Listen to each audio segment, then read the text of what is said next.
Apa kata Nabi? Kelak di akhir zaman, kata Nabi, tidak akan terjadi hari kiamat sampai nanti orang-orang itu akan muncul kelompok-kelompok yang kuat. Dan uniknya, kelompok-kelompok yang kuat ini akan memakan kelompok-kelompok yang lemah. Kita akan berpikir apa maksudnya. Tapi ulama hadis menjelaskan, Pak.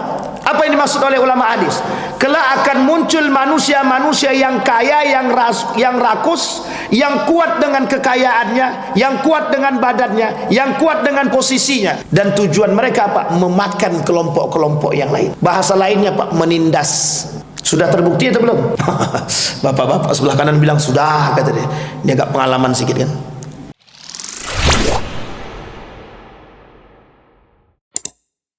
Di dalam hadis Nabi itu ada 10 tanda kiamat besar. Nah, kita sebelum masuk ke 10 tanda kiamat besar, kita masuk fenomena akhir zaman sebelum masuk 10 tanda besar tadi. Tanda-tanda kiamat kecil. Dan tanda-tanda kiamat kecil ini, kata Syekh Al-Arifi dalam kitabnya Nihayatul Alam, itu perkataan Nabi pasti terbukti, pasti. Kita ambil contoh satu di antara hadis. Apa kata Nabi dalam hadisnya? Dakhala alayya Rasulullah sallallahu alaihi wasallam wa huwa yaqul, ya Aisyah, qaumuka asra ummati bilihaqat. Kemudian faqalat, falamma jalasa qultu ya Rasulullah, ja'alani Allahu fuadaka laqad dakhalta wa anta taqul kalaman ma zara'ani. Faqala wa ma huwa? Qalat taz'umu anna qaumi asra ummatak bika lihaqat. Apa kata Nabi? Kelak di akhir zaman, kata Nabi, tidak akan terjadi hari kiamat sampai nanti orang-orang itu akan muncul kelompok-kelompok yang kuat. Dan uniknya, kelompok-kelompok yang kuat ini akan memakan kelompok-kelompok yang lemah. Ini kalau dibahasakan seperti ini aja, ini agak ngambang sedikit. Kita akan berpikir apa maksudnya ini. Tapi ulama hadis menjelaskan, Pak. Apa yang dimaksud oleh ulama hadis? Kelak akan muncul manusia-manusia yang kaya, yang rakus, yang kuat dengan kekayaannya, yang kuat dengan badannya, yang kuat dengan posisinya. Dan tujuan mereka apa? Memakan kelompok-kelompok yang lain. Bahasa lainnya, Pak, menindas. Sudah terbukti atau belum? Bapak-bapak sebelah kanan bilang sudah, kata dia. Dia agak pengalaman sedikit kan. Sudah terbukti belum, ibu-ibu? Sekarang saya tanya ibu-ibu nih, bapak-bapak dan ibu-ibu, saya tanya, kalau ada orang punya duit, dan punya kekuasaan, punya jabatan misalnya, kira-kira orang itu bagaimana model jalannya? Model jalannya dulu. Gimana? Tegap ya? Tegap. Ada alasan enggak tuh? Apa alasannya? Banyak duit, punya kekuasaan. Kira-kira lebih banyak mana orang yang punya duit dan kekuasaan ini yang mencium tangan orang tak berduit, atau orang tak berduit mencium tangan orang berduit? Ibu-ibu belakang yang jawab. Coba bayangkan, Pak. Dan ini penting untuk dipahami. Saya kasih ilustrasi sederhana, Bapak Ibu. Ini karakter soalnya. Jadi Bapak Ibu, sekarang ini di tengah umat manusia hari ini tuh, orang berduit itu penguasa. Jadi kalau tidak punya duit, itu jelas mereka anggap sebagai apa? Kalau bahas bukan biasa-biasa saja. Kalau biasa-biasa saja masih mending, Bapak Ibu. Orang tak berduit itu dianggap sebagai mohon maaf, pembantu. Karena dia merasa punya duit, dia bisa suruh orang suka-suka hatinya. Anda kan butuh duit saya, kerjakan apa yang saya perintahkan. Karena butuh mau tak mau, Pak. Karena butuh mau tak mau dia buat. Mau halal ke, mau haram ke, mau apa ke, kita nggak tahu. Dan ini, Pak, mohon maaf ya, orang penguasa, orang yang berduit dan merasa kuat dengan yang dia miliki, dia mampu menindas siapapun yang dia mau. Dan ini sekarang yang terjadi. Orang punya duit, punya kekuasaan, dia bisa beli hukum. Yang terjadi apa? Yang punya hukum, yang salah tapi berduit bisa benar. Yang salah karena dia punya duit bisa betul. Apalagi kalau dia punya duit, punya kekuasaan. Oh, lengkap sudah itu. Kenapa kok bisa lengkap begitu? Mudah bagi dia. Makanya sekarang ini bahasanya orang-orang yang mungkin agak lemah. Apa kata mereka? Ya udahlah nak, ndak usah kita melawan, mereka punya duit, kita ndak punya duit, kalah kita. Kalaupun masuk ranah hukum paling kita yang kalah. Begitu bahasa orang sekarang, Pak. Kenapa begitu? Padahal yang salah dia. Kenapa kita tak berani memperjuangkan? Karena kita merasa lemah, karena kita tak punya duit. Maka orang sekarang ini berfikir, Pak, untuk main jalur hukum. Kalau tak punya duit dia berfikir untuk main jalur hukum. Ndak usahlah, pakai jalur kekeluargaan aja lah. Kalau pakai jalur kekeluargaan, ini cerita nyata. Satu ketika ada seorang pemuda ini nabrak, Pak. Nabrak seorang anak orang kampung lah, ditabrak. Ternyata pemuda ini, bapaknya ini ya penguasa lah gitu. Dan yang nabrak ini anak pemuda tadi. Di samping pemuda ini ada supirnya, Pak. Ada supirnya. Kemudian kasus ini diangkatlah, masuk jalur hukum. Apa kata dia? Supir, kau yang masuk penjara, akui bahwa kau yang nabrak. Semua kehidupan anakmu kami tanggung. Coba bayangkan. Itu nyata tuh, Pak. Akhirnya pun terjadi. Akhirnya masuk penjara, Pak. 10 tahun beliau masuk penjara. Setelah 10 tahun, apa kata anaknya? Anaknya nggak kenal dengan bapaknya. Karena anaknya masih kecil waktu itu, nggak kenal sama bapaknya. Apa yang terjadi? Kezaliman yang dilakukan oleh mereka para penguasa yang tadi yang merasa punya duit. Dan ini penindasan, Pak. Kalau dia menolak, kalau dia tidak mau mengatakan itu, apa kata dia? Saya tak bayar gajimu, saya tak akan kasih kamu duit, saya tak akan kasih kamu sangon. Seorang yang bekerja, yang berharap, itu tidak sanggup berbuat apa-apa, Pak. Ini ilustrasi, Pak. Ilustrasi keadaan. Dan itu nyata. Begitu kondisi kita hari ini. Bisa orang berduit, bisa meminta orang lain. Coba bayangkan hari ini, lihat permainannya. Siapa yang korupsi, siapa yang masuk? Siapa yang korupsi? Siapa yang masuk penjara? Justru yang korupsi paling banyak tak masuk penjara.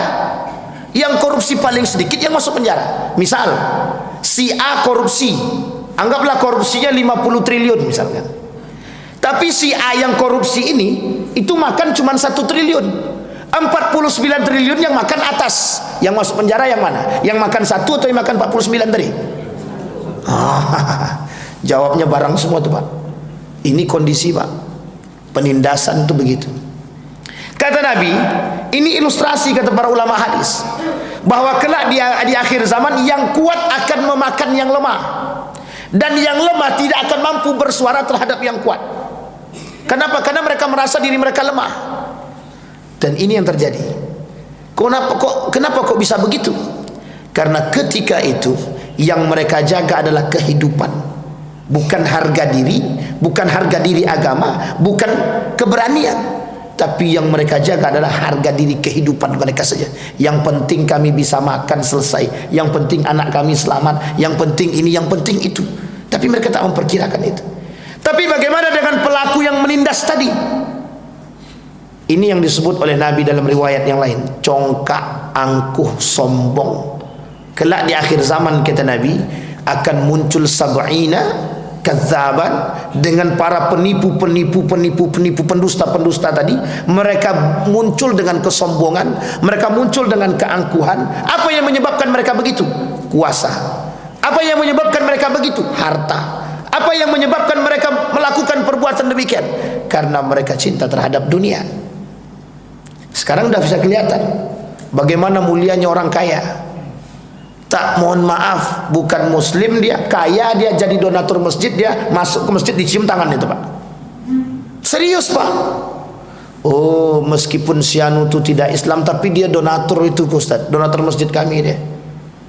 Mau donatur kayak dia, sebaik-baik apapun dia kafir, mati masuk neraka dia. Wah, ini penting untuk, Pak, penting untuk dipahami Bapak Ibu, jangan tertipu, Pak, jangan tertipu. Sebaik-baik apapun orang kafir, sebaik apapun, mati masuk neraka. Seburuk-buruk apapun orang muslim, kalau mati dia tak mati dalam keadaan kafir, mati masuk surga. Sampai di sini paham Bapak Ibu? Seburuk-buruknya muslim. Jadi jangan, Pak, ini ada penyakit di tengah umat manusia, umat muslim hari ini, Pak. Lebih baik kami masuk rumah sakit orang kafir daripada rumah sakit orang muslim lagi. Ini penyakit nih, penyakit. Kami start sekolahkan anak di tempat sekolah Islam, kacau. Akhlaknya kacau. Manajemennya kacau. Tapi kami masukkan anak kami di sekolah kafir tu aman dia Ustaz. Pintar dia, cerdas dia. Bagus bahasa Inggrisnya. Ini orang yang sudah termakan air itu, air kekafiran. Jadi kenapa dia dipuji terus Pak? Ini munafik namanya. Orang seperti ini munafik. Jadi kalau ada orang yang memuji orang kafir ketimbang orang muslim dalam segi apapun, itu munafik itu. Iyalah jelas orang non muslim ini, orang kafir ini bagus sarananya Pak Ustaz. Sebagus apapun, sebaik apapun, mau bapak puji bentuk apapun, mati pasti masuk neraka. Tidak bisa Pak. Ya Allah, tempat itu tempat aku berbuat Pak. Ya Allah, dia baik sama keluargaku, dia penyelamat nyawanya. Mati masuk neraka tuh. Sama yang memuji sekali. Serius Bapak. Tapi kalau seburuk-buruknya muslim sekalipun, kalau dia tak mati dalam keadaan kafir ataupun syirik, sebelum dia bertobat kepada Allah, mati dia atau bertobat dia kepada Allah, mati dia tetap masuk surga. Coba bayangkan. Tapi kalau dia mati dalam keadaan kafir dan syirik dan tidak bertobat kepada Allah, baru khalidina fih, dia akan kekal dalam neraka jahanam tadi. Sampai di sini bisa dipahami Bapak Ibu? Baik, ini kondisi. Maka Bapak Ibu, apa yang terbaik bagi kita? Bapak Ibu sekalian yang berbahagia, jangan pernah merasa lemah. Harta, kekuasaan itu tidak lama umurnya Pak. Harus dilawan dengan keimanan. Jangan pernah goyangkan harga diri, agama, hanya karena persoalan yang sederhana Pak. Jangan korbankan agama, jangan korbankan harga diri, jangan korbankan keimanan hanya karena persoalan dunia. Allah tak pengen Pak, gak mau Allah. Meskipun kalau kaitannya dengan nyawa, itu dibenarkan. Kaitannya dengan nyawa. Ini tidak ada kaitannya dengan nyawa, tidak akan mati juga. Harus berpegang teguh. Nah yang seperti ini kata Nabi kelak di akhir zaman hilang. Dia akan sedikit demi sedikit hilang dari tubuh umat mukmin tadi. Sehingga mereka nyaman dengan kelemahan mereka. Mereka nyaman dengan diri mereka. Kenapa? Karena mereka berpikir saja, kami cari aman saja. Nah, sekarang saya tanya Bapak Ibu, orang mukmin sekarang lebih banyak mencari aman atau melawan? Cari aman atau melawan? Nampak orang melakukan kemungkaran di depan, diam saja tuh. Yang penting keluarga aku tak melakukan kemungkaran. Yang penting aku tidak. Mau yang lain lantak terserah kata dia. Betul apa salah? Coba. Kenapa kita tak berani melawan kemungkaran? Karena kita berfikir dalam diri kita, yang penting kami aman. Yang penting saya tidak. Biarlah mereka tapi saya tidak. Nampak tukang jual ayam yang melakukan kecurangan, disuntiknya ayam tu pakai obat suntik begitu. Ada obat suntik yang tidak dibenarkan itu. Cepat dia, hari ini disuntik, besok pagi langsung besar deh. Itu ada, bukan tidak ada, ada. Dijual lah ayam tersebut. Nampak tahu dia. Kalau dikasih tahu nanti bermasalah, tak dikasih tahu itu dosa. Pertanyaannya Bapak Ibu pilih yang mana? Mau kasih tahu atau tak kasih tahu? Kalau atuk sebelah ini katanya kasih tahu, ini semangat berarti itu mantap tuh. Tapi kalau tak dikasih tahu, berarti kita sedang apa? Bekerja sama dengan mereka. Tapi kami tak tahu menahu Pak Ustaz. Iya, tapi sudah nampak. Kalau sudah nampak, tahu berbuat dia jelas perbuatan salah, kita tidak menegur, kita yang berdosa. Coba bayangkan. Nampak tetangga, mohon maaf laki-laki datang ke rumah itu bolak-balik, rupanya perempuan itu janda. Tak berani Pak RT, Pak RW menegur. Pak RT, Pak RW ini besok di akhirat harus bertanggung jawab tuh. RT, RW, kau lihat tak tetangga janda yang sering datang laki-laki itu bolak-balik? Lihat, kenapa tak kau tegur? Jawaban RT, aku tak berani. RT-nya masuk dalam neraka tuh. Begitu. Iya. Kenapa? Karena dia tahu kemungkaran tapi tak berani menolak. Ini penting, Pak. Inilah kenapa yang diangkat jiwa-jiwa seperti ini, Pak, oleh di dalam diri para sahabat itu tidak ada satupun yang bisa menandingi sampai hari ini. Karena sahabat itu yang terbaik. Yang terbaik, Pak. Sahabat nampak satu kemungkaran langsung ditegur. Kita 100 kemungkaran pun nampak takkan kita tegur, Pak. Apa alasannya? Kalau orang minum khamar, saya yakin kita tak berani. Orang narkoba, saya yakin kita tak berani. Daripada kami dipukulnya, Ustaz. Kami pernah, Pak. Saya pernah di depan Indomaret minum dia, kawan saya minum khamar. Awak ditempelengnya. Sakit memang, tapi tempeleng balik. Artinya berantem, Pak. Cuman karena kita agak rame, dia sendirian, menang kita. Tapi kalau dia rame awak sendiri, kabur juga kan, Pak. Yang penting berani dulu. Ini penting, Pak. Coba kita ambil contoh misalkan begal, geng motor dan lain sebagainya. Kasus itu di mana-mana, Pak. Di mana-mana. Dulu waktu di Jogja itu, Pak, ada namanya kliti. Tak kliti itu apa namanya? Itu bukan bikin rusuh terus itu.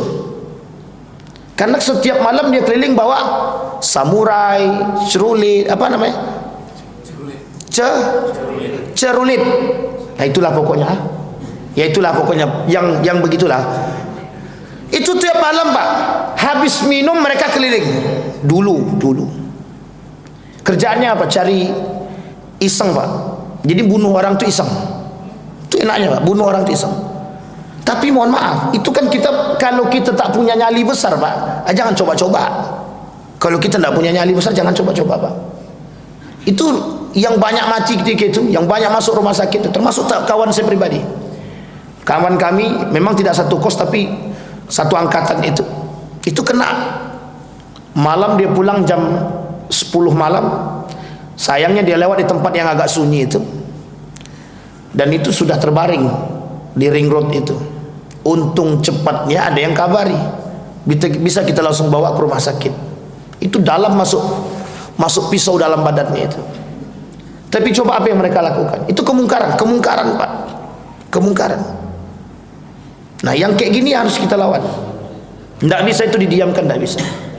Karena kemungkaran itu merajalela. Nah, kembali kepada poin tadi. Kenapa bisa begitu? Kenapa bisa kelak di akhir zaman ada orang kuat bisa menindas orang lemah? Karena orang lemah itu diam. Karena orang yang lemah ini tidak mampu dan tak sanggup berbuat. Yang ketiga, orang lemah ini sendiri. Coba kalau yang lemah ini beramai-ramai, Pak, maka orang yang tadi merasa kuat pun itu tak akan sanggup, Pak. Kita sekarang begitu. Kenapa negara-negara yang tak suka dengan kita ini, kenapa mereka kuat? Padahal mereka sedikit, Pak, minoritas. Tapi kenapa mereka kuat? Karena kita yang takut. Kenapa takut kita? Karena kita tak bersatu. Kenapa kita tak bersatu? Karena setiap orang di antara kita memikirkan diri masing-masing. Apa penyakitnya? Yang penting bukan aku. Apa penyakitnya? Ya udahlah, ibadahkan masing-masing. Tidak bisa begitu, Pak. Kunto Wijoyo bilang, dah nggak zamannya manusia berpikir iman sendiri. Namanya social piety. Harusnya sekarang itu beriman berjamaah, iman berjamaah, sama-sama. Satu di antara yang lain saling mengingatkan. Kata Nabi, tidak akan terjadi hari kiamat sampai hilang sifat perhatian antara satu muslim dengan muslim yang lain. Dan itu terjadi hari ini. Setiap muslim hari ini hanya berpikir tentang ibadah dia sendiri-sendiri. Ini saya kasih contoh paling nampak ketika berangkat umroh. Apa yang ditanamkan dalam benak setiap orang yang berangkat umroh? Kami berangkat umroh pengen ibadah. Betul apa tidak?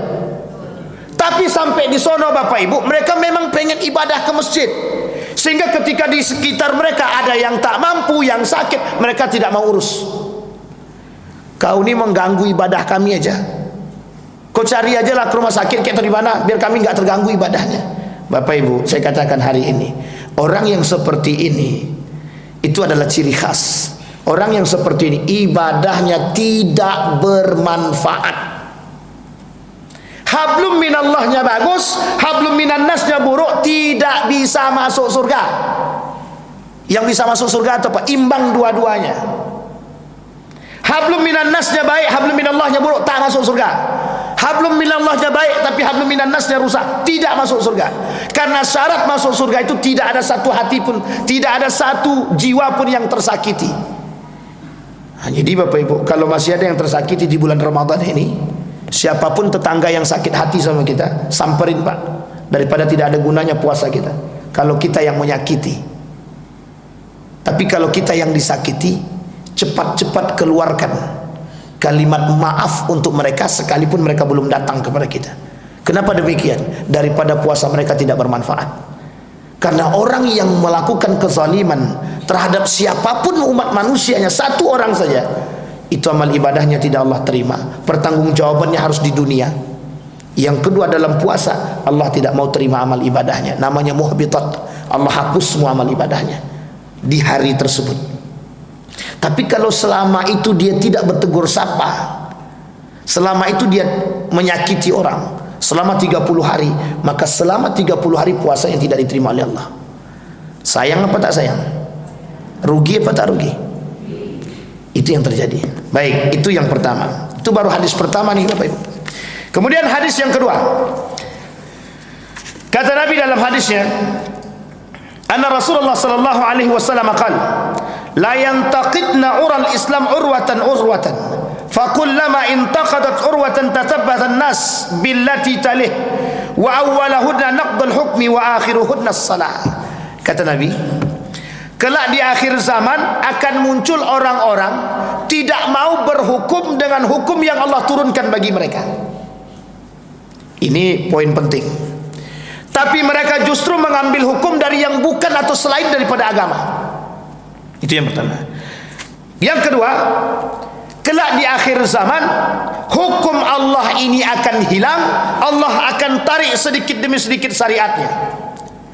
Yang ketiga, kata Nabi, kelak yang akan hilang dari umat mukmin adalah, yang terakhir hilang dari umat muslim adalah salat. Ada 3 poin. Poin pertama, hari ini kita lihat berapa banyak faktor hukum adat dan undang-undang lebih tinggi daripada hukum agama. Berapa banyak? Karena itu sandaran Ustaz. Betul. Baik, kita kesampingkan undang-undang nih. Sekarang kita masukkan hukum adat. Kalau Bapak Ibu pergi ke daerah-daerah, kira-kira seberapa kuat hukum adat ketimbang hukum agama? Berapa kuat hukum adat? Kalau kita merujuk kepada dahulu Pak, hukum adat lebih berpengaruh daripada hukum agama. Betul apa salah? Nikah harus pakai nikah hukum adat. Pembagian waris pakai hukum adat. Kalau tidak hukum adat, kami tak terima. Kalau tak nikah hukum adat, tidak sah nikahnya. Sampai berkelahi hanya gara-gara adat. Pihak pria minta pakai adat dia, pihak perempuan pakai minta adat dia. Akhirnya apa? Tak jadi nikah. Hanya gara-gara hukum adat. Hukum adat kami begini, hukum adat kami begini. Wah, ini sulit nih Pak. Besok kalau semuanya punya ego masing-masing, udahlah tak usah nikah lagi. Nikah dengan adat yang sama sajalah. Makanya nikah tu kadang-kadang butuh waktu panjang sekali untuk berfikir. Bukan masalah apa, masalah panjang tu masalah perdebatan keluarganya aja itu. Sebenarnya tinggal masuk datang ke kantor KUA, sah-sah selesai itu Pak. 5 menit pun tak sampai itu. Aku nikahkan engkau dengan si fulan ibn fulan dengan mahar sekian, sah-sah selesai. Nak sampai 5 menit. Tapi yang membuat panjangnya yang mana? Nah, ini perhitungan hukum adat ini tadi. Apatah lagi sekarang dengan ada undang-undang. Uniknya kalau undang-undang tidak sejalan dengan hukum agama Islam, itu masalah bagi orang muslim. Nikah beda agama misalkan, apa hukumnya? Haram. Kalau sempat ada undang-undang yang membenarkan, kira-kira Bapak Ibu ikut yang mana? Ikut undang-undang atau ikut agama? Iya, sekarang sudah nikah semua makanya bilang hukum agama. Coba kalau belum nikah, Ini persoalan. Ini persoalan Bapak Ibu. Makanya Bapak Ibu, Islam punya syariat, Islam punya undang-undang, Islam punya hukum. Orang mencuri, kenapa? Maka Bapak Ibu saya sampaikan di sini. Saya sangat-sangat setuju sekali para koruptor itu ditembak mati. Betul katanya belakang nih. Ini karena habis baca berita nih, Pertamina nih 998 triliun. Coba bayangkan 1 triliun aja bisa menghidupkan 1000 orang. Itu kalau seandainya 900 triliun berarti berapa itu? 9.000 orang ya? Akan lumayan tuh. 1 triliun berarti kalau 900 berapa itu? 900. Jadi lebih lah pokoknya itu. Entah berapa juta nggak tahu kita kan. Coba bayangkan Pak, ini 968 triliun Pak. Saya kira yang makan tidak satu orang itu berjamaah. Kalau satu orang yang makan itu kayaknya entah 10 turunan nggak selesai itu duitnya. Kita tidak kembali ke sana Pak. Sekarang kita kembalikan poinnya. Maka saya bilang begini, kenapa hukum Islam tidak bisa diterapkan? Ada alasan, ada Pak, ada alasan. Karena kalau hukum Islam ini diterapkan, banyak orang tak akan melakukan kezoliman. Makanya mohon maaf di Saudi sendiri, itu hukum potong tangan itu tidak langsung sekarang, pakai hak asasi manusia. Misal, kalau ini kan Bang Amir, kita anggap yang di sana Bang Amar. Bang Amar maling Pak, maling. Kalau dulu Pak, maling dia langsung ambil, tangkap, ketahuan, dibawa ke Masjid Qisas di hari Jumat, langsung dikisos, langsung dipotong tangannya itu Pak. Tapi sekarang tak, panggil dulu orang tuanya. Bu, anak ibu, anak bapak ini mencuri, tolong diajarkannya, tolong dinasihati. Oke, selesai. Namanya SP1. Buat lagi dia, panggil Pak SP2. Sudah 3 kali buat, baru dipotong tangannya. Itu pun ada standarnya. Kalau cuma 100 rial, tidak potong tangan. Di atas 1000 rial baru potong tangan. Tidak bisa main potong aja. Kenapa? Sudah masuk namanya hak asasi manusia. HAM. Ini penting untuk dipahami. Jadi itu tidak bisa Pak. Kalau sempat di Indonesia dibuat begitu, setiap para koruptor yang 100 juta ke bawah, anggaplah 10 juta gitu, 10 juta ke atas, potong tangan. Tidak ada besok yang korupsi itu, tidak ada. Takut dia. Korupsi 10 juta potong tangan, kemudian korupsi lagi potong kaki, kemudian korupsi lagi potong tangan kiri, korupsi lagi potong kaki kanan, habis. Ini uniknya Pak, mohon maaf, ini kalau didiamkan begini, itu korupsi itu tradisi. Tahu Bapak Ibu tradisi? Suap itu tradisi, korupsi itu tradisi. Kenapa kok tradisi? Loh, karena didiamkan. Sesuatu yang didiamkan akan menjadi sebuah kebiasaan. Tapi sekarang Ustaz udah kuat, pokoknya semua dicari tahu. Alhamdulillah, asal duitnya balik. Ini dicari tapi duit tak balik, tetap aja kita yang kena kan. Makanya BLBI Pak, kasus bantuan likuiditas Bank Indonesia itu sampai hari itu tidak selesai Pak, sampai hari ini. Dan itu penyebab awal hutang kita itu, penyebab awal hutang. Sampai hari ini hutang itu tidak akan selesai itu Pak. Sampai kapan kita pun tidak tahu. Makanya ada pernyataan anak baru lahir sudah menanggung hutang. Kembali kepada poin tadi, karena tidak berhukum kepada hukum agama. Uniknya hukum agama itu hanya dijadikan alternatif kedua, bukan dijadikan alternatif yang pertama. Kenapa demikian? Karena mohon maaf, ini negara bukan negara Islam kata mereka. Jadi tidak cocok Islam itu, syariat Islam ditegakkan di sini. Aceh yang kota yang meminta kepada Soekarno untuk diberikan keistimewaan karena menjalankan syariat Islam. Itu yang pertama. Yang kedua, kelak hukum Islam ini, syariat Islam ini akan Allah tarik sedikit demi sedikit. Kenapa? Karena umat muslim tidak mau berpegang teguh dengan syariat itu. Umat muslim kelak di akhir zaman akan berpegang teguh dengan hukum-hukum selain daripada Islam. Sehingga yang menjadi patokannya, sekalipun itu bertolak belakang dengan nilai agama, mereka akan ikut yang bukan agama. Yang ketiga, yang terakhir, maka kata Nabi, kelak yang akan hilang pertama sekali dari umat muslim adalah hukum agama, dan yang terakhir hilang dari umat muslim adalah solat. Dan ini kedua-duanya bergantung, karena solat ini menjadi penguat di antara segalanya. Kunci orang beriman solat, kunci orang kafir atau tidak kafirnya solat. Seorang beriman dikatakan kufur kalau dia tinggalkan solat. Kalau dia tidak tinggalkan solat, dia tetap masih orang beriman, sekalipun dia tidak zakat, sekalipun dia tidak puasa. Kunci solat, solat ini menjadi kunci bagi setiap perbuatan umat muslim, apapun itu. Maka kata kata Nabi dalam hadisnya, kelak yang akan hilang terakhir daripada umat muslim adalah solat. Kalau solat sudah hilang dari diri umat mukmin, orang Islam, maka bisa dipastikan hidupnya tidak akan pernah berpegang teguh dengan nilai-nilai keislaman. Kalau sudah solat tidak ada lagi dalam rumah, maka bisa dipastikan rumah itu tidak ada berkahnya sama sekali. Tidak ada. Sampai di sini bisa dipahami Bapak Ibu. Ini sudah jam berapa Bang? 1 menit lagi. Alhamdulillah, masih aman.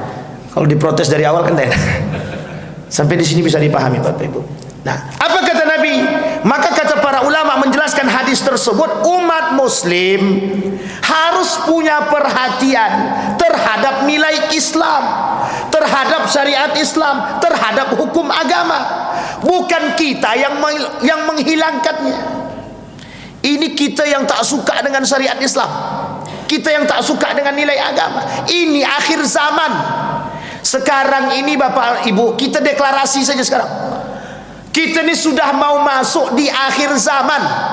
Bahkan sudah ada yang berani mengatakan kita ini sudah di akhir zaman. Kenapa begitu? Begitu semua yang dikatakan oleh Nabi dalam hadisnya, hampir semuanya terbukti. Hanya tinggal menunggu saja. Kalau kita tak bersiap, kalau kita tak mau mengakui diri kita, kalau kita tak mau istiqamah, habis kita yang ikut. Maka kata Allah dalam Al-Quran, fala taq'udu ma'hum hatta yakhudu fi haditsin ghair idzan antum mithluhum innakum idzan mithluhum, kata Allah. Kalau kita tidak berposisikan pada posisi yang baik, tidak berpegang teguh dengan tauhid, tidak mau berpegang teguh dengan nilai-nilai agama, mohon maaf, kita juga akan ikut arus. Sampai di sini bisa dipahami Bapak Ibu? Baik. Sekarang pertanyaannya tergantung kepada kita, Bapak Ibu semua. Mau kemana arahnya? Kalau kita mau aman, ya kita ikuti. Kalau kita tidak mau aman, ya sudah. Tergantung kepada setiap orang di antara kita. Dan ini kondisi umat muslim hari ini. Kita lihat umat muslim hari ini seperti ilalang, kemana angin ditiup, ke situ pergi arahnya Pak. Kalau ke kiri angin bertiup, ilalang tadi ke kiri dia. Kalau ke kanan dia. Tak sanggup dia nak melawan. Dan inilah arus yang hari ini kita hadapi.